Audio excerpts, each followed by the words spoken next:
Okay, camera is Johnny. Okay. Yep. Speed. Okay. So first of all, just talk about why this flurry of activity now. How have the planets lined up to make you want to do the book? Have this great album out now with the new songs. What's going on at this point in your life? What's going on at this point? Well, I would start by saying, can we just do that again? Can you ask the question again? Sure. Let's pause for a second. And rolling. So why now all this wonderful stuff happening for you? All this new activity? Well, after you sleep in a hole for a long time, you know, I mean, I've been sort of not fully in the business for the last, I'd say, 20 years. I mean, partially, kind of with a fingernail still hanging in there. And but I've been recording and still touring, you know, and doing a lot of private dates. And I mean, that's what you do when you have kids and your kids are in school and they need your home. And so, I mean, I've been doing that for a while. And why the book? Ordinary Girl kind of emerged out of a lot of requests for me to do a book, and then I didn't really want to do a book in the beginning, and I thought I was too young. And, you know, I just thought, well, I'll do that when I'm 80, you know. But I thought that at some point, you know, maybe I have something to offer as a contemporary person who has lived a real life and has overcome many obstacles and I've persevered. And I think that there are probably millions of people in this country and around the world who have had obstacles in their lives that they feel thwarted by. And for me, Ordinary Girl is a kind of a living manual. It's meant to be a mirror, so that you look in the book and you see yourself and maybe a situation that's similar, and you go, you know what? I can rise up from here. And I can fly. I can do this. And I mean, it's meant to be kind of an encouraging book to other people. Not so much even about, it's not, to me, it's not even so much about me as much as it's about the audience or the reader. But that being said, it is about you. And how easy, how difficult was it for you to put the stuff out on the page? What was the process like? It was very difficult to put the things on the page. And I suffered a lot to try to do that. And I was telling someone else recently that I had, you know, when you hear writers talk about, oh, it was so terrible, and oh my God, it's really a very painful process, writing. It's not easy. I mean, I'm sure that there are people that it comes easy for, but when you have to look at an overview of your own life, I think writing fiction would have been easier for me. But writing about your own life and pieces of yourself and very difficult experiences within the framework of your life, and having them compounded in a small period of time is pretty difficult, you know. So I think that it's nothing that I would rush to do right away, you know. Of course, this was a gazillion seller, you know. I might be, you know, convinced, but it would be a fiction book the next time. But talk about, besides all the troubling stuff, the stuff that although encouraging, there's also a lot of joy and a lot of oh yeah, absolutely funny stuff too. Yeah. So how amazing was it for you to kind of revisit some of that stuff, and then with the CD also look back at the music and all the special things? Well, I mean, I think when you look at the CD, the journey, and you know the book all together as sort of a unified force, I think it was, you know, I think it fits well. The whole package fits well, and I think that a lot of the things that went on that are funny. I mean, obviously, I remember, you know, Last Dance and, you know, Paul Jabara trapping me in a bathroom and all the things that go, you know, there are funny things that happen in my life that you know, every time we think about them, we fall out laughing. So, I mean, yeah, it's, you know, it's all of the above. Pause for a second. Yes, please. I do. Speed. And everyone else. And rolling. Looking back now at when your music career first started, how much of that? Excuse me, one second. I'm having an ear tickle. Uh-oh. That you stick that hair in my ear. It's like tickling me. Okay, go on. Let's do it. What? Nothing. Okay. Talk about the drive that got you where you are to begin with, that got you to Germany, that got you to meet Giorgio. What was it about yourself that made those things initially click to put you in the business? Well, I mean, I don't know if you've read any of the book. I think part of it was when I was a little kid, and you know what it says in the book. I don't want to tell everything that's in the book, so, but you know, there were things that happened along the road of my life that pointed me in the direction of music, and I did like to sing. I loved to sing. It was sort of the only redeeming quality to me that I had, since I felt, you know, I had pretty low self-esteem as a kid. Singing was a place that got attention, and it made people happy, and and it just seemed to be a conduit to other people, and I like people, so it wasn't a hard thing to discern, where I should go or where I was headed, and when the opportunities came my way, I just took them. Mm-hmm. When things started clicking for you as a pop star, Mm-hmm. how much of that was expected? How much of that was something you always, at least the last few years, at that point knew was going to happen, or was that something, wow, this is something I never dreamed of? It's another level. Well, I think every child has dreams. I mean, I think the pop star bit of it for me wasn't so much the part that I dreamt about. I didn't dream about fame that way. I dreamt about singing. Whenever I dreamt about fame, it was being on stage. That was fame to me. It wasn't the accolades and all the people screaming "I love you" or any of that stuff. That didn't enter into my concept. So when that part came into it, it threw me for a loop because I really didn't know how to deal with that. And for me, it was more a personal thing, and it was more inward to outward than outward to inward. Talk about the exciting times, and you hit it big. Yeah. You're saddled with the sexy image and the Yeah. Queen of Disco image and all that. But how much of that did you embrace? How much of that for a period was really special? Was a great time? Well, I think there is that aspect of it that I'm a woman, so obviously it's something once it becomes sort of thrust upon you, you take it on and you act it out. I was an actress, so that part wasn't difficult. I knew what the role was. I had to play it. I just think that it sort of fit the moment, and it fit the record, and in that moment, and with that record, it was easy. But as my musical career moved on, it became more and more difficult to put on that person, because I just felt that it was like wearing an evening gown that was too tight. Everything was popping out, and I needed more space. You went on over the next couple of years to create just the most incredible music. How conscious were you at the time that this was at the forefront of everything? Did you feel that this was kind of a new sound, and these are great songs? You knew you were doing something special when you were doing it. I was not. Growing up, I loved R&B music, but my voice was always really kind of pure, and it was, kind of a hassle almost at times, because I wanted to have more of that, like R&B sound, but it just wasn't my sound. And so when we started making music with the synthesizers, it seemed that my voice fit that feeling, and I felt at home in that kind of synthesized space, and it worked for me. And so I did feel that because synthesizers at that time were so new, and people weren't using them in music at that point to that extent, I felt that we were definitely doing something kind of on the cutting edge at that time. How often have you thought about that over the course of your career? As these things come in and out of style, there's always kind of a fondness for that type of music. Are there certain years when people, like, it seems like people want to hear more of you, then it kind of wanes, but we'll all go back, oh, that was cool? Well, I think that, a lot of times with DJs and people like that, because they realize what it was, and, they kind of, especially people from that era or just after that era, they recognize what the input was that Giorgio and Pete and myself and Harold Faltermeyer and that kind of group of us had at that. And I think that I was less aware of it at the time. I mean, I was aware that it was happening, but I was so caught up in doing what had to be done that I really, didn't get caught up in anything but producing the music, and not so much in people's opinion of it. But I think now, in looking back, in retrospect, I feel that I see the door that we opened, What was it like for Donna Summer to walk in, maybe here in LA, say, walk into a restaurant, a club in 1979, 1980? How the waters just must have parted for you. You look back at that period and think, wow. Do you have fond memories of any of that kind of craziness that surrounded you? Well, like I said, I had 3 bodyguards. I was, ushered in and out of everything I did.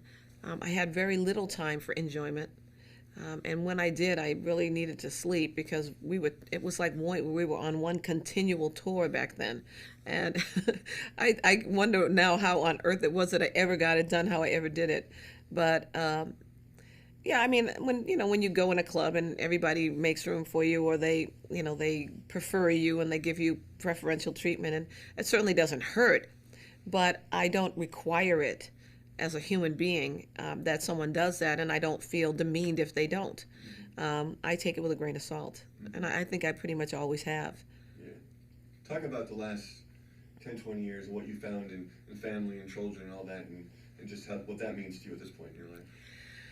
My family is everything. I mean, I had some very close calls in my life of near-death experiences and other things with other people. And I think that when you experience those things, you realize that life is fragile. And I just, I try to have fun. I try to prank my kids.